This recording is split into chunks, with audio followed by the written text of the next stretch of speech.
óculos escuro, supostamente cego, ele está vivo, ele está morto. Então, assim, o filme ele não vai te responder certas coisas, ele vai deixar isso como um enigma que faz parte daquele mundo da jornada do Masuoka. Mas será que é uma jornada que está acontecendo mesmo do lado de fora ou um negócio ali na cabecinha dele? Masuoka segue o caminho. Ele chega ali num lugar que seria as montanhas da loucura desse filme aqui, Lovecraft e tal. Cara, é uma estrutura surreal ali. É um negócio que ele teve conexão através do metrô, mas ele chega num lugar quase que mágico, ali com paredes enormes, quase indescritíveis ali de pedra. Ele vai caminhando por aquela e ele vai embora, tá? Vai caminhando por aquela estrutura até ele encontrar uma moça, né, sem roupa ali, sem que, tá amarrada por uma corrente. E aquilo, de certa forma, se torna a obsessão do cara. Ele estava com a obsessão de achar lá o motivo pelo qual aquele cara enlouqueceu e fez aquilo no metrô, mas aquela moça, né, é quase aquela coisa, vamos salvar essa criatura, mas será ela humana? A gente vê a boca dela e os dentes ali pontudos. E Masuoka leva ela para casa dele, a chama de F, né? F não come nada, não bebe nada, dorme quase o dia inteiro, fica acordada ali, ó, só umas 3 horas por dia, parece que ela tá muito fraca, muito pálida. E obcecado por F, mesmo quando ele tá fora de casa, Masuoka abre a câmera ali, o dispositivo, vê de longe mesmo, e ela tá cada vez mais fragilizada, né?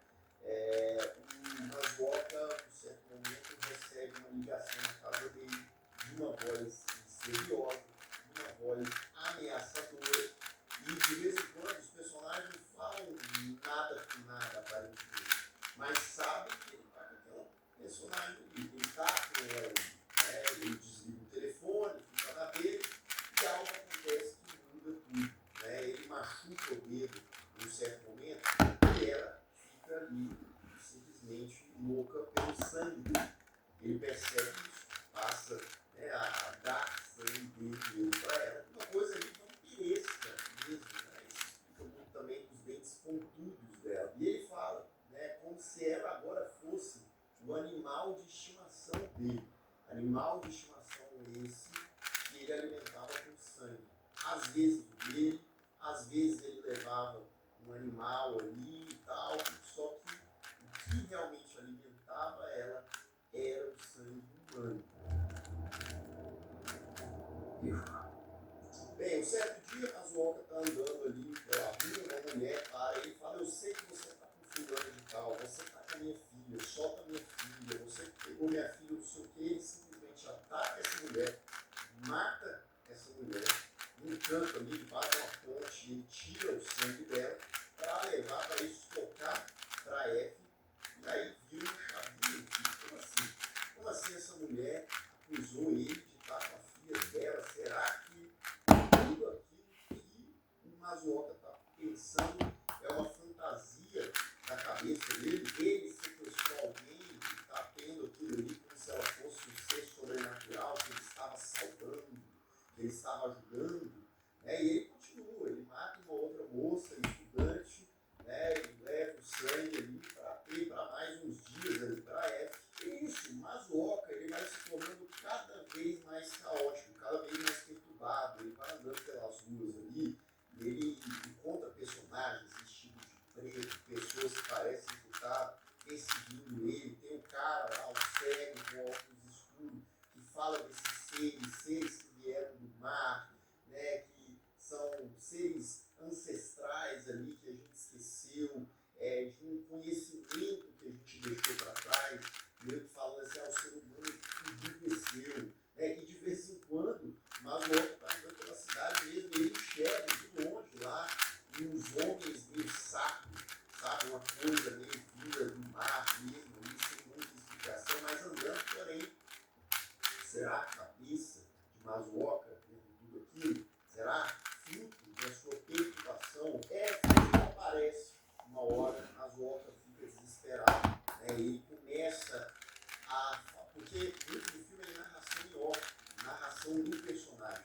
E ele passa a falar que no passado ele criou a filha como um animal, ele matou a própria esposa e ele matou uma outra moça que não tinha nada a ver. Peraí, foi aquilo que a gente acabou de ver. Mas ele falou da filha dele, que ele prendeu a filha dele. Então, seria a filha dele, seria aquela mulher que ele matou lá debaixo da ponte, né, no viaduto, a esposa dele, ou, melhor dizendo, ele estaria revivendo uma coisa que ele fez ali no passado, e aquilo que a gente está assistindo é uma projeção das visões dele. É como se o Masuoka fosse a câmera filmando tudo aquilo, filmando o filme que a gente está assistindo. Aí Masuoka volta para o apartamento dele, vê que a F está lá, ainda fraca, ele faz um corte ali na boca dele mesmo, e os dois se beijam, um beijo sangrento, que ela se alimenta, uma coisa desconfortável, uma coisa que fala, opa, peraí, então, se a F, inclusive F de filha, né, tem esse laço com ele, tem aquela cena, será que tinha algo a mais? Será que a perturbação do cara vai para outros lados? Pode ser. Eu acho que são possibilidades que o filme vai abrindo. Agora, mais perturbado que nunca, Masuoka vai com a F, desce as escadas lá do metrô, vai seguindo pelos subterrâneos, pela escuridão. Eles chegam até o lugar onde ele encontrou ela, né, nas montanhas da loucura. Agora, ele preso lá, com ela filmando ele, e ele estava com aquele olhar do cara do início do filme. Aquele olhar tormentado, com medo, sabe, perdido ali, como se ele fosse fazer uma loucura a qualquer momento. Fim de Maribito, fim de Seres Estranhos. Sim, é um filme estranho, é um filme intrigante, é um filme que a atmosfera carregada chama muita atenção, e é como eu falei, podemos ter várias interpretações, né? Eu acho que a mais forte para mim que ficou, né, nessa vez que eu vi o filme foi essa coisa do personagem ser completamente perturbado e daquilo que a gente está assistindo ser justamente a forma como ele tratava a filha dele. Ele achava que estava salvando a filha dele, ou ele tinha uma relação ali a mais com ela, né, e acabou com isso matando a esposa, que não concordava com aquilo, acabou matando uma outra moça, vai saber por quê, no meio do processo, mas sabendo que o cara é assassino e que o personagem protagonista é maluco, né? Enfim. E você, assistiu Maribito? Assistiu Seres Estranhos?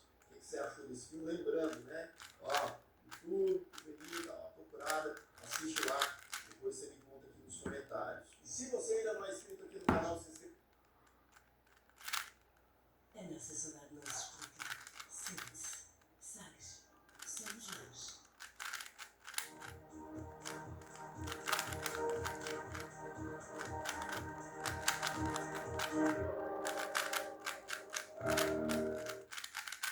E é um ótimo exemplo de um filme que era um curta-metragem, 13 minutinhos, e que se transformou num longa-metragem com mais de 1h30 de duração, com um terror muito competente e um drama forte, que traz várias questões que a gente vai falar aqui.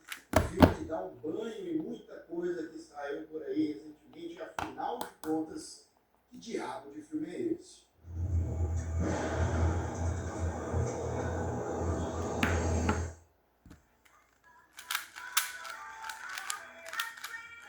Sejam todos muito bem-vindos a mais um Refúgio Cult, meus amigos. Hoje, para a gente falar dessa coprodução entre a Espanha e França chamada Pig. E olha só que maravilha. Eu indiquei esse filme aqui há uns meses, quase um ano. Tá lá no Alter e tal. Eu falei que era um curta que eu gostei pra caramba, que eu achava ele promissor. E eis que virou um longa-metragem. E como é bom, como é um alívio a gente ver que aquela premissa, aquela história, aquele gostinho que a gente teve aqui nos 3 minutos se transformou em algo muito competente e com momentos muito bons, tá? Eu gostei bastante do resultado final. E se você ainda não me segue lá nas redes sociais, me siga lá para mais novidades sobre cinema, série de TV, sobre o canal também. E seja membro do Refúgio Cult, claro, se você puder e quiser, que ajuda demais o canal. Participa de lives exclusivas.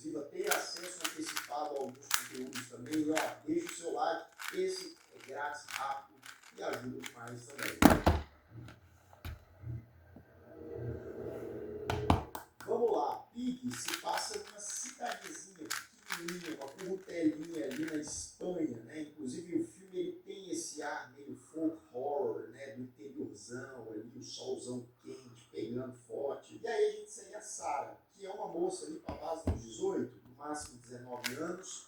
Ela sofre muito bullying pelos jovens merderico padrão, sabe? Que ficam perseguindo obsessivamente a menina, postando coisas, né? E aí você sente, o filme propõe isso, essa tensão, essas agressões psicológicas que a Sarah ela vai tomando, e isso reflete na forma como ela sobrevive, porque ela é muito caladinha, timidazinha, tem medo de tudo, né? Até que um certo dia, e quem viu Pinta já tem uma noção disso e tal, mas tá previsto também, ela vai tomar um banho num piscinão que tem lá. E 3 garotas que sempre pegam no pé da Sarah, xingando ela de várias coisas, inclusive tem uma loira lá que era ex-amiga dela e abandonou para ficar com as populazonas, chatona, etc, né? E vão lá e fazem um monte de coisa com a menina, e nesse mesmo lugar tem um cara misterioso que vai mudar toda essa história naquele momento. Digamos que a coisa vai ficar perigosa e até também violenta. Eu não vou entregar muito da premissa, claro, mas esse é só o pontapé inicial que traz várias questões, várias dualidades. A gente tem a relação da Sarah com esse cara, e aí uma questão moral também, né, do que ela pode fazer, do que ela precisa fazer, e ela vai conseguir fazer alguma coisa por conta do histórico de vida dela, de um monte de coisa que ela já tem sofrido. A direção é da Carlota Martins Pereira, que também dirigiu o curta-metragem. Gosto muito do trabalho da Carlota, da diretora. Ela consegue criar imageticamente ali, de uma maneira simples, tá? Por exemplo, você tem ali um cara misterioso, né? Chegando de frente para a câmera e o sol está atrás dele. E aí aquela iluminação não deixa a gente ver o rosto do cara direito, cria uma certa nebulosidade. E também tem alguns outros momentos muito simples, mas com uma baita identidade, que a Sarah, por exemplo, está ali nadando na piscina para não ouvir algumas coisas pesadas que a galera está fazendo. Então é tudo muito bonito, apesar de sombrio. A diretora ela consegue criar ali uma imensidão verde, ali, bastante escura, com algum elemento dela macabro. A atriz Laura Galão faz a Sarah. Ela também é atriz de curta-metragem e eu acho que foi mais um ponto muito positivo que eles terem mantido a Laura no longa, porque no curta eu me lembro muito bem. Uma sensação que eu tive foi que a Laura, ela parece uma pessoa comum mesmo, a atuação dela é muito natural, sabe? Não existem exageros, é uma coisa que você sente que ela está sofrendo, que tem o peso nas costas, e a atriz sabe transparecer isso muito bem. Isso causa um envolvimento do público com aquela personagem. Repare que o filme ele tem várias cenas no sol. Tem cena à noite também, mas tem muitas que o sol está latente. E mesmo assim, a cinematografia do filme ela é de cores mais brandas, mais sutis, sabe? Quase que acinzentadas ali para transparecer esse lado mais sombrio da história também. E não só o lance do bullying ou da saúde mental dela, apesar de que várias dessas coisas elas estão interligadas, mas tem também a compulsão alimentar da Sarah, que é mostrada aqui. Tem o relacionamento dela com a família, muitas vezes a falta de assistência, a menina sofrendo muito, não fala muito ali com a família, porque também a receptividade não é legal. Existem momentos bem mais pacatões e tal, existem sim. Existe uma ou outra escolha ali que você fala, tá, vamos lá, ok. Mas eu acho que como um todo, a história, ela fecha muito bem, porque a abordagem do filme, ela está muito mais preocupada em fazer a gente pensar, refletir sobre aquela situação e sobre vários daqueles assuntos que são bastante atuais, tá? E tem uns momentinhos ali mais pro final final que o bicho pega também. Eu dou uma nota 8 para Pig, tá? Mais um acerto de 2022. Tivemos aí algumas coisas não tão boas, mas também estamos tendo muita coisa boa, felizmente, aí no ano de 2022, e essa é uma delas, e vindo de um curta que já era muito bom para um longa e mantém essa ótima qualidade. Se você ainda não é inscrito aqui no canal, se inscreva aqui embaixo, clique no sininho para receber todas as notificações, deixe o seu like, ajuda muito o Refúgio Glute. Atenção, aviso de spoiler.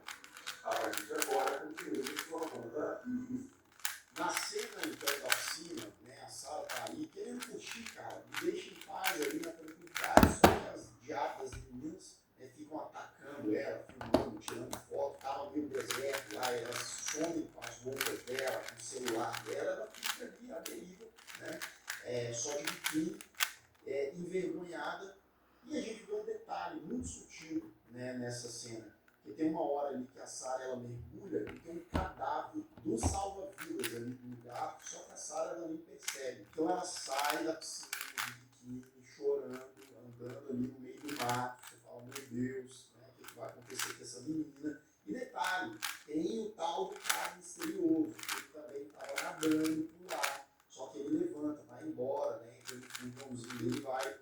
E no meio do caminho, a Sarah, ela vê o fogão do cara parado. E mais do que isso, né? Uma das meninas ali tá gritando e tal, o cara pegou as 3 meninas. E ele passa ali pro fogão e a Sarah consegue ver no fundo do fogão a loira que é a amiga dela, mas é sacana do mesmo jeito, né? Que tá ali junto com as outras e tal, fazendo bullying pra caramba. E a Sarah, ela fica, né, petrificada, congelada. Né? O cara, ele sempre olha pra Sarah de uma forma meiga, né? Existe uma dualidade, tipo assim, é como se o psicopata ali, ele quisesse proteger a Sarah de todo o sofrimento, né? Talvez se identificando com muita coisa, que ele deve ter passado coisas parecidas, digamos assim, vamos supor, ele deixa uma toalha para ela e sai pro fogão, sai embora, ela usa a toalha e volta para. Neste pasta ao limite de edição, com a finança de canal, uma edição especial da Cristã Suíça, Felipe Lançada, por apenas 1,59.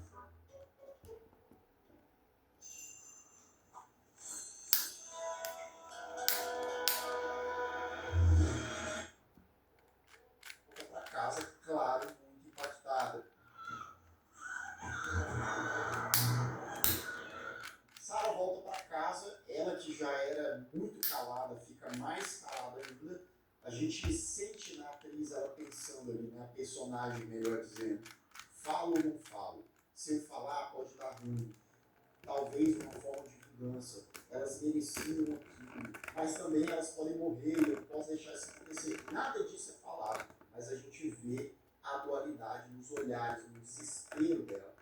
E aí a gente vê a mãe lá enchendo o saco dela, né, as discussões. E é uma comunidadezinha que, tipo, as velhas saem do lado de fora da casa, bota ali as cadeiras para fofocar da vida dos outros. Então aconteceu uma coisinha, todo mundo sabe. Nisso, o assassino, o grandão, ele tá por ali, pairando, observando a Sarah de vez em quando, mesmo que de longe, e fazendo novas vítimas. Tem uma idosa aqui que ele mata também.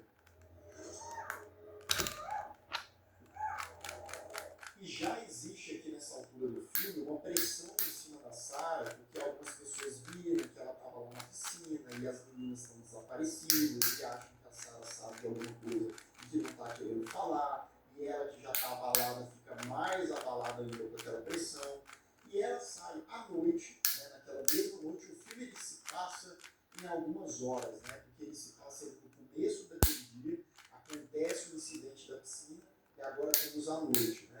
Ela vai para o meio do mato procurar, tentar achar, melhor dizendo, o celular dela, pega ali o celular do pai dela e, né, vai para o meio do mato, vê se o celular dela toca, e ela acha.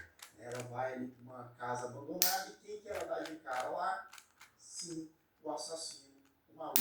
E mais uma vez você vê no olhar dele, na maneira suave, digamos assim, que ele trata ela, que ele está em love, ele está apaixonado pela Sarah.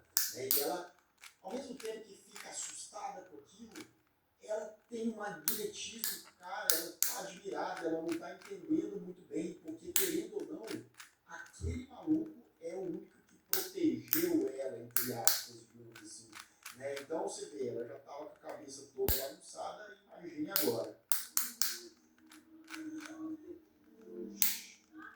Nessa hora, a família lá das meninas desaparecidas chegam próximo do lugar, quase pegam a Sarah com o assassino, só que o assassino foge para um lado, a Sarah para o outro. Quando ela chega em casa, ela vai lá, né, tocar o DJ, e aí, né, fantasiando o cara aí, Sarah, cuidado, Sarah, é um psicopata, minha filha. Nesse meio tempo rolam ali algumas confusões presepadas na história, né? Tipo, a mãe da Sarah briga com a mãe de uma menina desaparecida na rua, ela se pega ali pelo cabelo e vai para a delegacia, e a Sarah acaba confessando que estava lá na piscina, mas ela não chega a falar tudo o que aconteceu e tal, que a mãe dela não deixou. Quando elas estão voltando para casa, adivinha quem invade a casa da Sarah ali para dar umas cheiradas em algumas peças, sabe? O malucão, o grandão lá, o nosso assassino. E o pai da Sarah entra na hora, vê o cara ali, e o velho acaba sendo atacado pelo psicopata. Né? O filme não deixa claro ali se ele foi morto, né?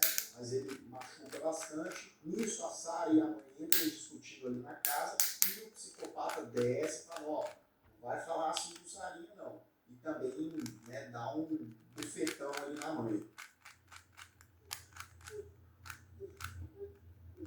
O malucão ali apaixonado carrega a Sarah ali pelo braço à força, porque ela não está querendo muito ir. Ela sabe, apesar dela ter esse interesse ali, que está de certa forma, de uma forma sombria, digamos, encantada por aquele cara, ela sabe que ele é muito perigoso. Né? Então, na mesma assim, ela vai no fogãozinho dele, no meio do caminho, ele bate um boi. Olha só que maravilha. Tava tudo muito bom, vamos dar uma pioradinha. Os dois se machucam, ele carrega ela ali nos braços, uma espécie de frigorífico abandonado, né? Ele cuida dela, ela desmaia, e quando ela acorda, aí ela vê que 2 das 3 meninas que haviam sido sequestradas ainda estão vivas, né? Uma é a loira, uma outra lá, gritando, desesperada. O maluco não está por ali, ele deve ter dado uma saidinha, sabe-se lá pra quê, né? E a Sarah tenta desesperadamente soltar as meninas, e aí detalhe, né? Essas meninas são tão Zé Ruelas, né? Que mesmo a menina tentando ali e tal, elas estão pé da vida com ela, estão brigando com ela. Claro, né? Porque a loira também lá atrás viu que a Sarah enxergou que ela estava sendo levada pelo cara e acabou não falando nada. Isso é verdade, né? Ela não consegue soltar as meninas, o cara chega na hora, persegue a Sarah durante um bom tempo, né? Consegue pegá-la, quando a Sarah vê um cadáver, ela desespera, só que o cara abraça a Sarah, fala, ó, vou cuidar de você, você não vai morrer. Ele quer viver um amor, ele quer ter uma dupla ali para passar a lambida juntamente com ele por aí na galera. Não à toa ele pega uma faca, entrega para Sarah, né? Fala assim, ó, agora é a sua vez, vai lá e acaba com elas. Se vingue. A Sarah tá ali quase chorando sangue com a situação, né, e ela ataca o cara. Né, ao invés de ir para as meninas, eles entram no combate físico ali. Nessa hora, inclusive, ela consegue passar umas lambidas ali no maluco, e ele tá com uma arma e atira para cima. E o tiro pega na mão da menina loira e estoura a mão dela todinha. Sarah acaba matando o assassino, né? Ela estava ali por cima dele, tal, mata ele, só